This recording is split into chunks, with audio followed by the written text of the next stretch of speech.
Welcome to Believing the Word with author and pastor Dan Shunk. This program is a ministry of Calvary Chapel Chambersburg in Chambersburg, Pennsylvania. Here's what's coming up in today's message.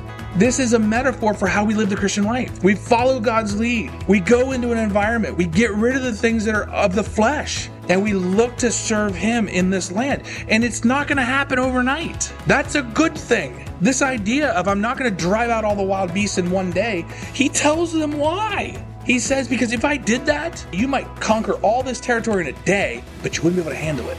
You're not ready to take all that land. The wild beast would multiply against you and you'd have bigger problems. One of the hardest parts of repentance is writing out the consequences of our own sins. Sometimes the wait can feel never-ending, but the farmer must first prepare the field before he can bring forth the fruit.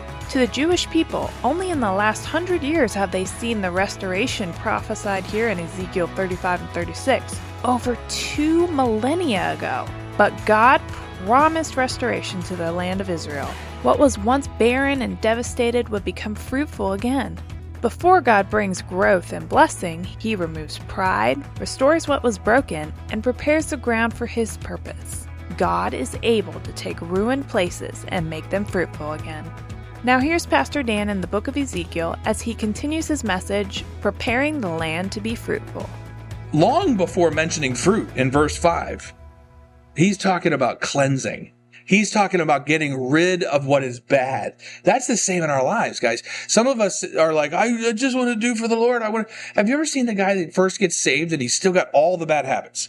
And you let it go because you're like, hey, he's saved. He's going to get cleaned up, but he's still got all the bad habits. So you're not worried about the bad habits because you know the Lord's working on him. But he immediately wants to go out into the world, and he immediately wants to start interacting with all the non-believers and tell them about the love of Jesus as roughly as they can, and you're like, why don't you just sit down for a while at church and learn for a little while before you do that, right? Because you're worried about them going out and making a bit of a mockery of Christ because they are not very cleaned up yet.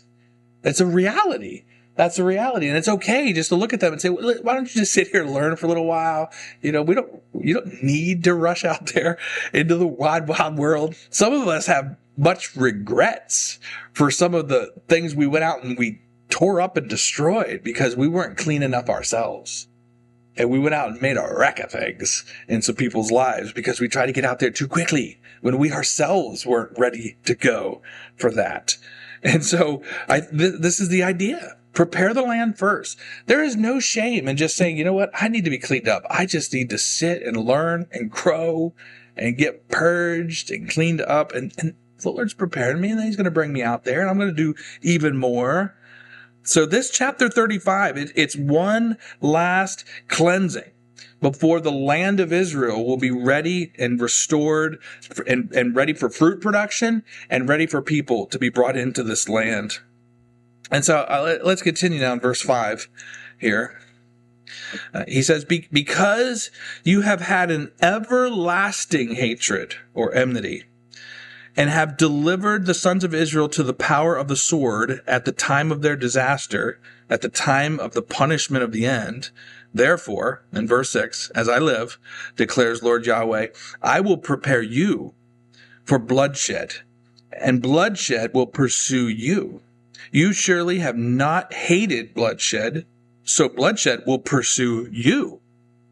Verse 7, I will make Mount Seir a waste and a desolation. I will cut off from it the one who passes through and returns. In verse 8, I will fill its mountain with its slain. That means with all the dead people. On your hills and in your valleys and in all your ravines, those slain by the sword will fall.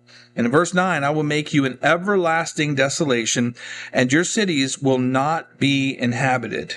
Then you will know that I am Yahweh. And this is very historically accurate through all of this time of when this is being prophesied by Ezekiel against them. Because during the final Babylonian siege against Judah and Jerusalem specifically, Edom fully sided with the Babylonians in their attempt to wipe out Israel. They made every covenant they could with Babylon and was used as a tool of Babylon in the destruction of every city in Judah that they could get their hands on. And just remember, the idea here is that Israel is a picture of God's chosen one, and yet Esau here, his brother, a picture of the flesh, always trying to hamper you, to hold you back, to hinder what God wants from you in your future. The flesh hates everything to do with God. Your human impulses hate serving the Lord. The flesh always wants to dominate what is God's and have you go in a different direction. The flesh needs eradicated. You cannot coexist with your fleshly human nature. You can't just say, well, some of that's okay. No, it's not. The desires of God are all okay. The desires of the flesh are all bad. There's no middle ground to this, and we have to recognize that. It says there in verse 5 that Esau, this picture of our flesh, has an everlasting enmity or hatred for Israel. That's a picture of what your flesh is like. In us dwells no good thing, the scripture says. And that is in our flesh dwells no good thing. Not some good things, no good thing. There's nothing good about it. Verse 10, because you have said, these two nations and these two lands will be mine, and we will possess them, although Yahweh was there. Therefore, as I live, declares Lord Yahweh, I will deal with you according to your anger and according to your jealousy, which you have dealt with them because of your hatred against them. So I will make myself known among them when I judge you. Verse 12, then you will know that I, Yahweh, have heard all your contempt, which you have spoken against the mountains of Israel, saying, oh, they're laid waste. They are given to us for food. So in verse 13, you have magnified yourself with your mouth against me. I love that. Every insult against what is God's, he takes it as a direct insult against him. I love that. When Paul was caught on the road to Damascus, and Jesus looked at him and said, "You're fighting against me. You're fighting against me. It's hard for you to kick against the goads," he says, right? And he made it clear to Paul, "You're fighting against me and my will." And that's the same thing that we're seeing here. When you fight against what is God's, you're fighting against God himself. I want to finish verse 13. You have magnified yourself with your mouth against me and have multiplied your words against me. I have heard it.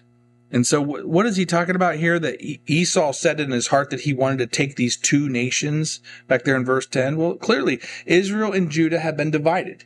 All of God's people have been divided into two nations for all of these last several 400 years. And that's exactly what he's talking about. Judah doesn't want to stop just by taking over some villages in Judah. Esau and Edomites. They don't want to just stop there. They want to take over all of the territory that was Israel's. In fact, much of this in chapter 37, we'll get a lot more of that conversation of how these two nations of Judah and Israel in the north will be coming back as one. So when you put this in the context with what's coming, we clearly know that the two nations that the Edomites wanted to go possess is Judah and Israel, all of them together. We'll get more of that as we get into chapter 37.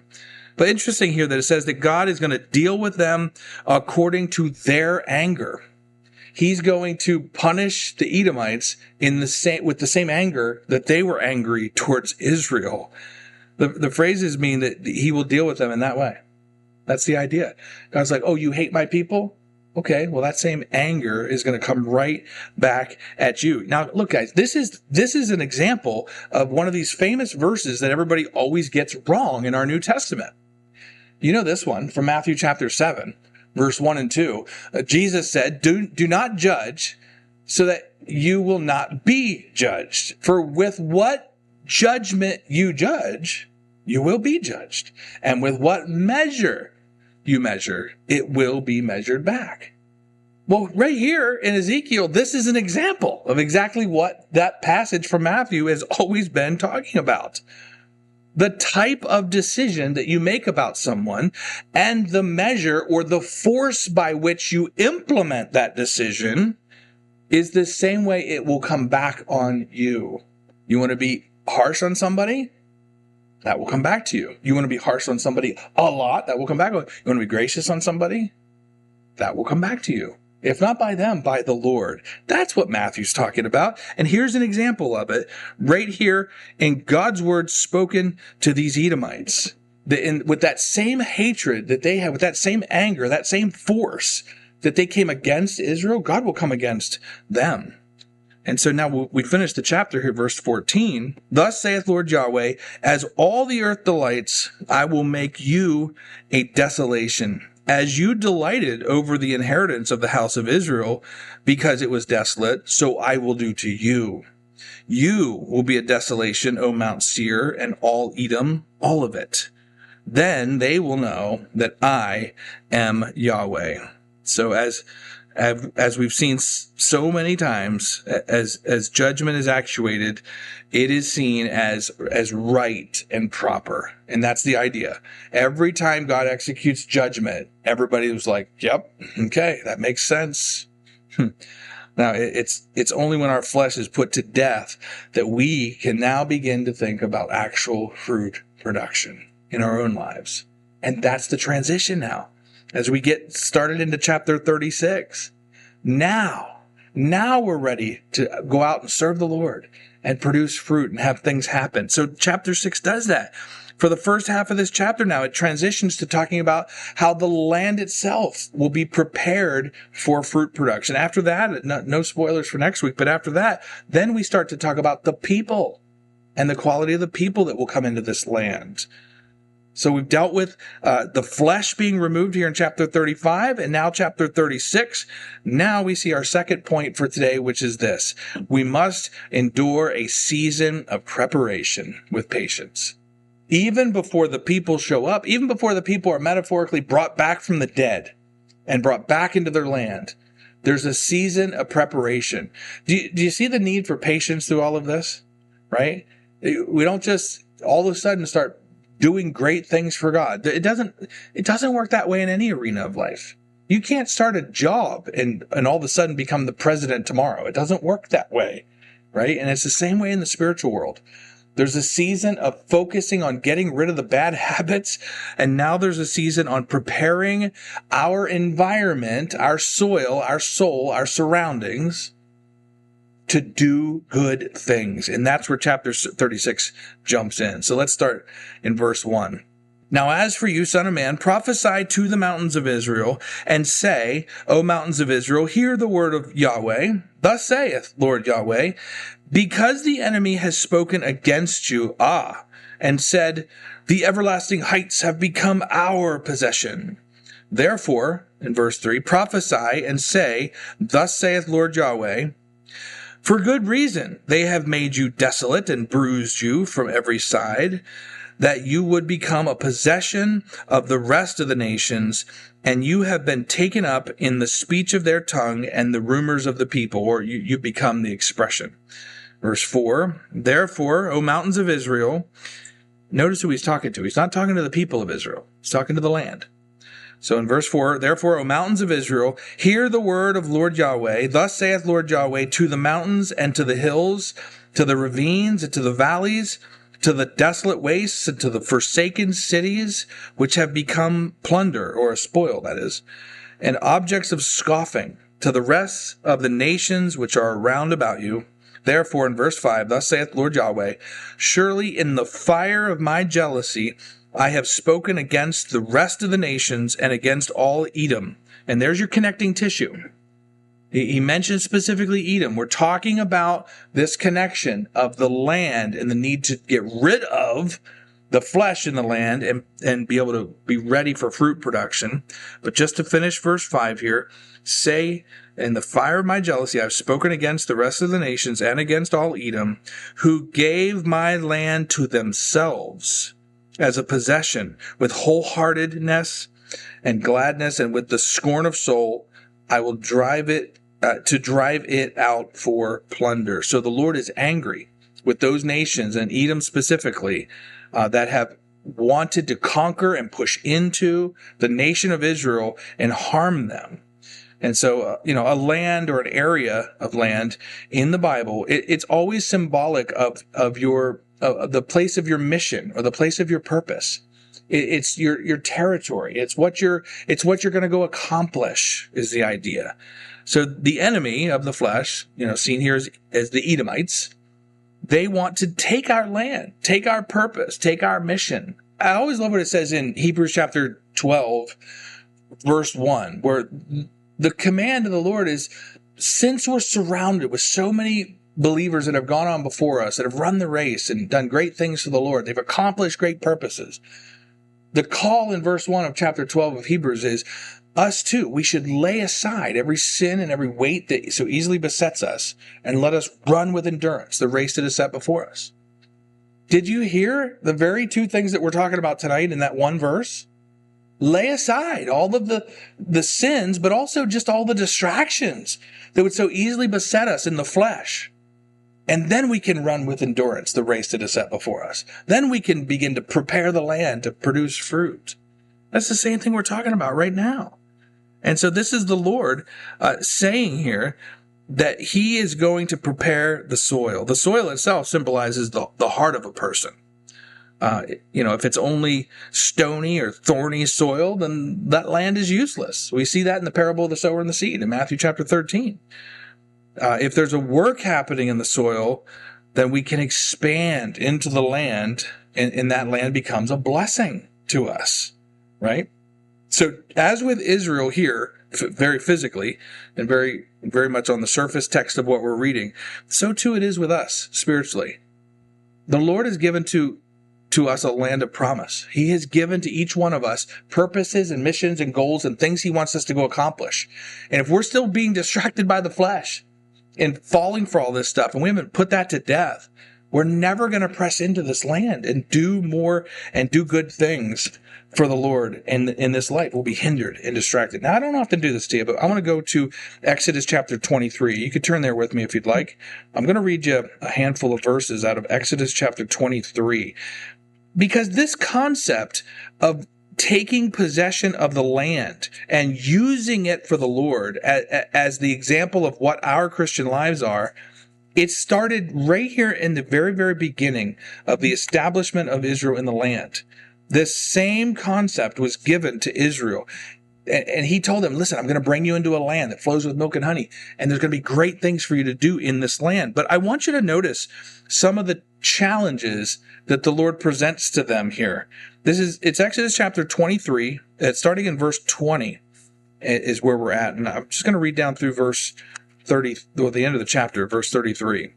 But listen to the way the Lord said they will take possession of the land in the first place. It's Exodus 23, verse 20. Behold, I am going to send an angel before you to keep you along the way and to bring you into the place which I have prepared. Keep watch of yourselves before him and listen to his voice. Do not be rebellious towards him, for he will not pardon your transgressions, since my name is in him. And what was the first thing we talked about as God begins to prepare somebody? The need for what? In last week's message in chapter 33 and 34, the need for good leaders, right? First thing he tells them as he's getting ready to bring them into the land, pay attention to my voice. Pay attention. I will lead you, right? And we continue in verse 22. But if you truly listen to his voice and do all that I speak, then I will be an enemy to your enemies and an adversary to your adversaries. For my angel will go before you and bring you into the land of the Amorites, the Hittites, the Perizzites, the Canaanites, the Hivites, the Jebusites, the termites. Scratch that one out. That's not. And I will annihilate them. You shall not worship their gods, you shall not serve them, and you shall not do according to their deeds, but you shall utterly pull them down and scatter their sacred pillars in pieces. So what's he saying? Get rid of some things. Get rid of the flesh. It's not even their own flesh in this case. It's the flesh of all the Canaanites that were in the land. And there's always this need to tear down first. Verse 25, but you shall serve Yahweh your God, and he will bless your bread and your water, and I will remove sickness from your midst. What's he talking about? Making them fruitful in the land. Verse 26, there shall no one be miscarrying or barren in your land. I will fulfill the number of your days. I will send my terror ahead of you and throw into confusion all the people among whom you come, and I will make all your enemies turn their back to you. In verse 28, I will send hornets ahead of you so that they will drive out all of the people of the land. In verse 29, I will not, listen to this, this is important. In verse 29, I will not drive them out before you in a single year, so that the land becomes desolate and the beasts of the field become too numerous for you. No, instead, in verse 30, I will drive them out before you, what? Little by little, until you become fruitful and take the land as an inheritance. We'll stop there for now. You get the point. So all of this same thing, this is a metaphor for how we live the Christian life. We follow God's lead. We go into an environment. We get rid of the things that are of the flesh, and we look to serve him in this land. And it's not going to happen overnight. That's a good thing. Okay? This idea of I'm not going to drive out all the wild beasts in one day, he tells them why. He says, because if I did that, then all of you might conquer all this territory in a day, but you wouldn't be able to handle it. You're not ready to take all that land. The wild beasts would multiply against you and you'd have bigger problems. The first example that comes to my mind in real life about this, and maybe you could think of some other ones, is have you ever known anybody that got a job way above their pay grade, way above what they were capable of, and it didn't go well, right? Well, I've known a situation where somebody became a senior pastor of a church, and it was all well. Everything was fine. But boom, the place blew up into multiple hundreds of people within months. And it didn't work well. They couldn't handle it. It was too much, too quick. They couldn't get enough of good leaders in positions to help support this thing, and it blew up. It ended up falling apart. It was too much, too quick. I think it's so interesting that we always think, well, Lord, if I just had $1 million right now, just give me everything now. We always don't you just think that, well, that would solve all my problems? I don't think it would. I don't think biblically it would. We want the Lord to increase us slowly but surely and bring us into good things as we can handle it. I'll tell you another part of me that couldn't handle getting all the success in one day. My pride couldn't handle it, let alone every other aspect of it. And I think there's wisdom here in God saying, listen, I'm going to bring you in, but there's going to be a natural progression. Come back now to Ezekiel with us here, and we'll continue through this. So just know that as we begin taking the land, as we begin adding good purposes and mission for what we want to do to serve God with our lives, there's going to be challenges, but that's part of the deal. God's not going to make it easy, because if it was easy, you'd just go in and conquer everything, and then about a month later, you'd be like, what am I going to do with all this? I can't handle this. So accept the challenges, accept the difficulty in the pushing ahead into good things for the Lord. And don't let the flesh rob you of all that God would want to grow you into, step by step, day at a time in faith, moving forward to serve the Lord. Make sense? Well, let's continue in Ezekiel here. Where were we? Chapter 36, we're in verse 6. Therefore prophesy concerning the land of Israel, and say to the mountains and to the hills and to the ravines and to the valleys, thus saith Lord Yahweh, behold, I have spoken in my jealousy and in my wrath, because you have borne the dishonor of the nations. Therefore, thus saith Lord Yahweh, I have spoken that surely the nations which are around you will themselves bear their dishonor. But, in verse 8, but you, O mountains of Israel, you will put forth your branches and bear your fruit for my people Israel, for they are soon to come. For behold, I am for you, and I will turn to you, and you will be cultivated and sown. In verse 10, I will multiply men upon you. He's still talking to the land. He's still talking about this preparation. He's talking about the future of what's coming, but it's not about the people yet. It's about the preparing of the land. Okay. Verse 10 again, I will multiply men on you, all the house of Israel, all of it. There's your second reminder of where all of this is headed to. All of this is headed to that idea that all of Israel is coming back, not just Judah. I will multiply men on you, all the house of Israel, all of it, and the cities will be inhabited, and the waste places will be rebuilt. In verse 11, I will multiply on you man and beast, and they will multiply and be fruitful.